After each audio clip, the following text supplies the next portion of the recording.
Thursday, April 9th. I think I messed up last week when I said it's a short week. It's Monday through Friday. It's the week ends for us today because of Good Friday and Easter weekend. So I hope you enjoy that time with your families.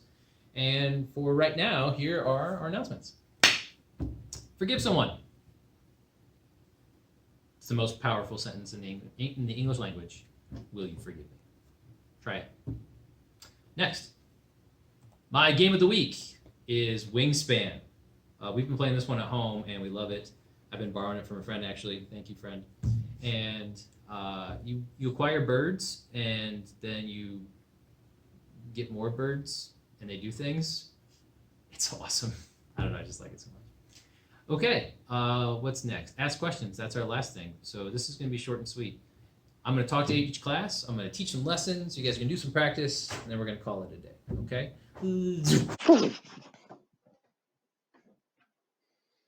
I'm home.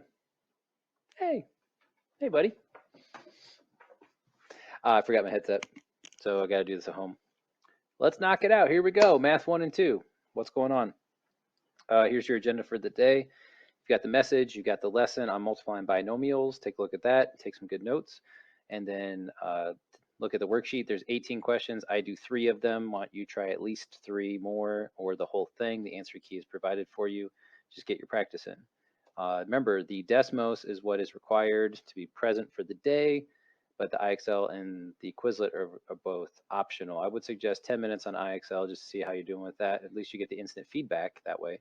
And then the Quizlet, you may remember on Tuesday, we tried and failed to play Quizlet because Quizlet was down. I got in like 15 minutes before we started, and this is the message I got. Quizlet is down. Sorry for interrupting your studies. Like, what? Come on. Got a couple of emails from folks. Sorry, couldn't play it. So this is where you're going to see the code at 10 a.m. If it's working. It'll just be a Quizlet again. It's not going to be a Zoom. We're just going to play it 3 or 4 times, hopefully, and just stay in the game if we can get in, if it's still working. I hope it's working. Okay. All right, let's take a look at the Desmos from yesterday. Now, it's 4:30, and there's only 38 students that have tried it. That's actually 37 because Mrs. Tompkins did it as well. So that means 11 people haven't done it yet. That means I'm going to have to send a lot of emails tomorrow. At least I hope I don't.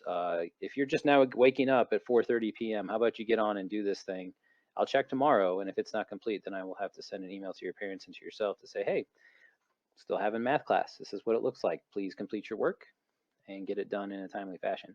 Remember, the window to get to email me is from 8 to 3. I'm not going to respond to emails outside of 3 o'clock because I'm technically not working, even though I'm working right now, but this is what I'm doing. I showed you my schedule yesterday. You know what I'm up to. All right, so in the Desmos activity, there was a matching section, okay?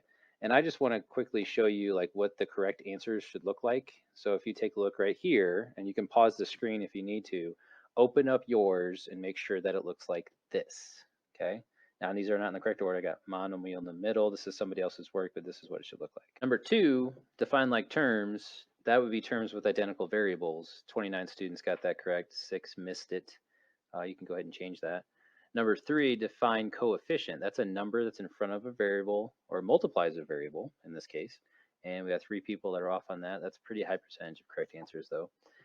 You shouldn't be missing these. So if you watch the first video, I know it was a Khan Academy video and I said, I'm sorry about that, but all the vocabulary was in there.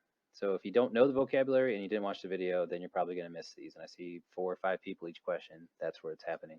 Define polynomial. That's an expression with many terms, okay, many names. Degree of polynomial, it's the highest ranking exponent of the expression per term. So if the degree is 2, that means you have an x squared. If the degree is 3, it means an x cubed. But there is one amendment to that rule, and that is if you have multiple variables, okay, in an expression. Let's see if I can do this right now. If you have x to the second, okay, and then you had in the same term another variable with an exponent, let's say y cubed, like that. That looks beautiful, by the way. That would be a degree 5. X squared and y cubed, you'd have to actually add those exponents together. And you might be thinking, wait a minute, you told us not to do that if the bases are different. This is not an exponent property. This is just to determine the degree of a term If each variable has an exponent, you add those exponents together to determine the overall degree. Okay?